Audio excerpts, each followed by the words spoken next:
1975, 19 crânios foram encontrados em 2 cisternas de uma fazenda de Angueretá, um povoado de Curvelo, no centro de Minas Gerais. Seriam vítimas de um fazendeiro, de jagunços e de policiais. Mas a escavação, a investigação e a cobertura jornalística foram interrompidas por ordens superiores, com a suspeita que havia muito mais ossos. Era a época da ditadura militar. Nos anos 60, até a construção de uma ponte de concreto, Pompéu e Curvelo eram ligadas por uma balsa. Ela cruzava o rio Paraopeba, ficava em Angueretá e era puxada por guindaste a manivela, serviço controlado por José Luiz Figueiredo, conhecido como Zé Figueiredo. Ele era o dono da fazenda Porto Mesquita, na beira do rio Paraopeba. Nesta fazenda estavam os 19 crânios retirados em 1975. Na outra margem do rio, já em terras de Pompéu, ficava a fazenda de Gabriel Casulo, primo de Zé Figueiredo. Os dois viraram inimigos depois de episódio com um caminhoneiro que trabalhava para Casulo, episódio ocorrido em 1966. Esse pompiano pegou, veio de tarde, passou de 6 horas e ninguém atravessava não. Mas era por conta, era ruim para você, eu mesmo também o caminhão de carvão lá, ué. Tinha uma proazinha, você não chegava a proa de noite, o barco pegava o bico e tombava o caminhão. Aí o cara chegou e pediu para atravessar ele, o cara falou que não podia atravessar sem a hora Figueiredo por conta disso e dia. E o cara tinha um cômodo de venda lá, o cara deitou, o cara foi lá e pôs 4 sacos de carvão dentro da barca, soltou ela e pôs fogo. Aí uma prima minha que mexe com groselha no caixão do choro, foi mal o filho dela olhar a groselha, chegou lá, a barca estava agarrada na groselha, que é cipó, põe. Foi descendo? Nossa, a barca meu primo, é primo desse Figueiredo. Tá aqui. O fogo apagou, queimou só o lugar do saco, a água batendo apagou o fogo. A mulher de João de Oliveira, já falecida, era prima de Zé Figueiredo. João de Oliveira trabalhou na travessia da balsa durante 6 anos. Ele lembra da primeira batalha entre o ex-patrão e homens de Gabriel Casulo, depois do episódio da balsa. O tiroteio foi no centro de Pompéu, após reunião de Zé Figueiredo com outros fazendeiros para criar uma cooperativa. O cara chegou e falou: Figueiredo, o cabo, o irmão fulano veio para matar você. E o cabo já estava na porta. Aí ele foi saindo, ele deu um tiro no Figueiredo. Deu um tiro no Figueiredo, o filho dele, é só que foi Figueiredo, mas foi não, foi o filho. O filho deu um tiro de carro, estudando a armada, varou o braço dele, soltou a arma no chão e pegou em cima do coração. Ficou morto. O cabo era, na verdade, um jovem recém-saído do exército, Lair Afonso dos Reis, o Lili Cachoeira, genro de Gabriel Casulo e filho de Moacir Afonso dos Reis, primo de Zé Figueiredo. Baleado, Lili Cachoeira morreu horas depois. Testemunhas disseram que os tiros foram dados por Zé Figueiredo. Começou em 1964, o assunto foi por causa da balsa. Porque o carvão que o empresário, muito trabalhador, Marcelo Cessé, junto com outro empresário, José Luiz Figueiredo, faziam do outro lado do rio, era entregue através de Papagaio para de Minas Belo Horizonte e levado para a Ferro Brasileira lá em Caeté. Com a construção da rodovia para Brasília, ficou exatamente a 9 quilômetros para chegar no asfalto que ia para Brasília e o mesmo Belo Horizonte, passando por Sete Lagoas. Então eles conseguiram da Ferro Brasileira pôr uma balsa para eles, que o carvão que era feito do outro lado do rio passava na balsa e ia para a cota deles na Ferro Brasileira. Mas certo dia um dos fornecedores de carvão passou na balsa e não levou o carvão para a cota deles.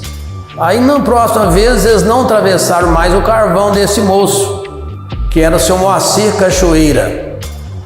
Aí a balsa apareceu cortada, o suspeito passou a ser ele.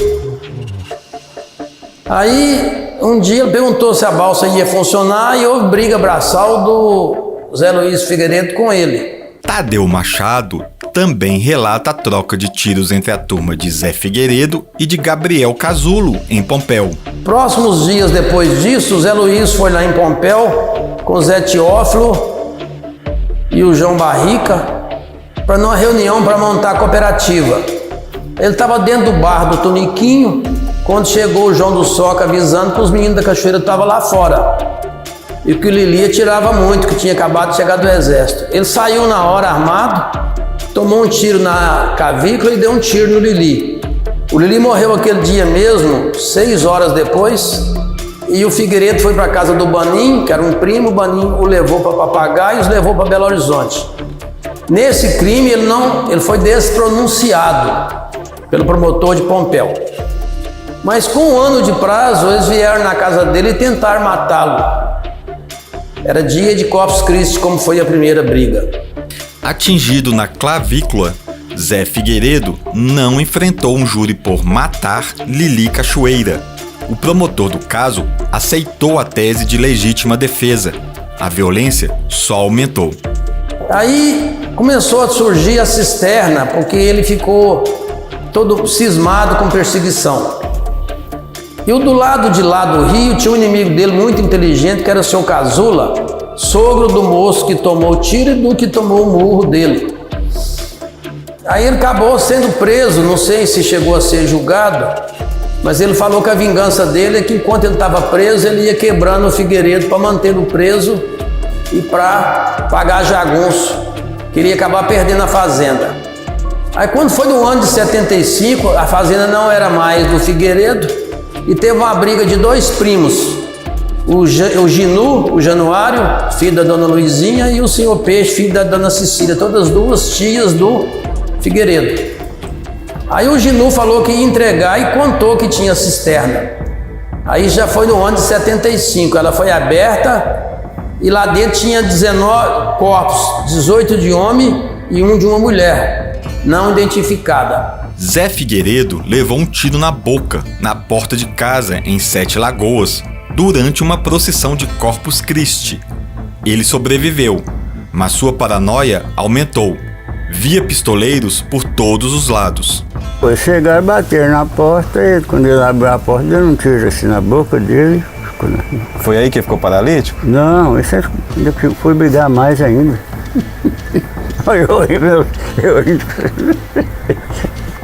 De qualquer coisa que falasse com ele, eu queria brigar mais. Ele era esquentado? É. Dormia com um revólver debaixo do travesseiro e ia lá à noite tirava as balas. Eu falei, eu rindo. Mas de manhã eu punha da cintura às vezes. E eu ficou um ponto tudo eu queria resolver só com briga mesmo. Não fazia diferença. O dono da Porto Mesquita, quando encontraram as ossadas, era Joaquim Cordeiro Machado. Ele comprou a fazenda em 1971. Era de um advogado que comprou a propriedade de Zé Figueiredo em 1970. Filho de Joaquim Machado, Luiz Otávio é quem administra a fazenda hoje. Já ficamos sabendo na hora que a polícia chegou, né? Já chegou os carros de polícia procurando pro meu pai, de madrugada. Que nem meu pai não tinha ideia do que era, não. Foi nessa aí que... E o que a polícia falou pro seu pai? Falou que tinha tido uma denúncia que tinha uma cisterna cheia de corpos aqui na fazenda. Se o papai tinha conhecimento, o papai falou que não conhecia, tinha pouco tempo que ele era proprietário, né? E ele não tinha conhecimento de nada. E seu pai acompanhou esse trabalho da retirada das ossadas? Acompanhou tudo. Ele viu isso tudo? Viu. Até eu que tinha 11 anos, vi. O senhor tem essa memória? Tem. Luiz Otávio conta que o pai queria escavar todas as áreas onde houvesse suspeita de desova de corpos. Mas, logo depois da retirada dos 19 crânios, veio uma ordem política para parar tudo. Na época eu entendia muito pouco, né? Meu pai fala que houve intervenção política e cortaram a verba deles, da polícia e tudo. Meu pai começou a bancar. Ele falou assim, agora já que tá mexendo, eu quero que limpa a cisterna da fazenda toda. Aí só que... Aí veio um irmão do meu pai aí e falou que Joaquim, para com isso, você não tem nada a ver com isso aí, deixa isso pra lá, mas se ele quiser queria... mexer. Aí ele queria que limpasse, né? Mas dizem que tem cisterna entupida aí, tem gente, eu não sei. É mesmo? É. Peritos e bombeiros que trabalharam na remoção dos crânios disseram em entrevistas naquela época que, muito provavelmente, tinha mais vítimas por causa de uma série de fatores. Os buracos eram muito fundos e estavam tomados por água. Davam em um fértil lençol freático com galerias subterrâneas, uma espécie de rio debaixo da terra que pode ter levado outros ossos. Outra evidência era a quantidade de ossos de outras partes dos corpos retirados das cisternas. Bombeiros encontraram mais ossos do que os crânios indicavam. Havia outra forte suspeita, a de corpos jogados no rio Paraopeba. Era, e ainda é, relatada uma prática comum para impedir a localização de vítimas. Após serem executadas em terra, elas tinham a barriga cortada. Dentro d'água, o sangue e as vísceras atraíam as piranhas, abundantes no rio Paraopeba. Em 2 horas, os peixes carnívoros devoravam tudo, inclusive roupas e calçados. E você acha que teve mais gente morta nessa história? Ah, isso por fora andou jogando dentro do rio, né? Ninguém viu, mas acabou. Aristeu Ribeiro de Almeida trabalhou cortando lenha na fazenda de Zé Figueiredo. Ele repete o que é dito por muitos vizinhos. Quando você saiu um negócio da cisterna, onde é que eles acharam de Zé Novo lá dentro? Só que eles acharam, né? Que ele estava dentro da cisterna, agora os que jogou no rio, o povo fala que foi muito, né? Depois do encontro das ossadas, Zé Figueiredo ficou preso por 3 dias. Em depoimento, alegou amnésia. Nunca voltou à prisão. Investigação apontou a rixa de Zé Figueiredo com o vizinho como a origem da matança, mas não atribuiu todas as mortes à desavença. Policiais militares receberam autorização de Zé Figueiredo para usar suas terras para assassinatos e desova dos corpos, segundo a Polícia Civil. Lá teriam sido mortas pessoas detidas na cadeia de 7 Lagoas e desafetos dos PMs, sem qualquer envolvimento com crime. Entre as vítimas estão 12 pessoas detidas na cadeia de 7 Lagoas em 1969. Nenhuma teve o registro de entrada na cadeia. Todas saíram de lá com PMs e nunca mais foram vistas. 4 policiais foram indiciados por envolvimento na chacina de Angueretá. Nenhum cumpriu pena. Zé Figueiredo morreu em agosto de 1991 por causa dos problemas de saúde agravados pelos tiros que levou. Seu corpo foi enterrado no cemitério de Angueretá.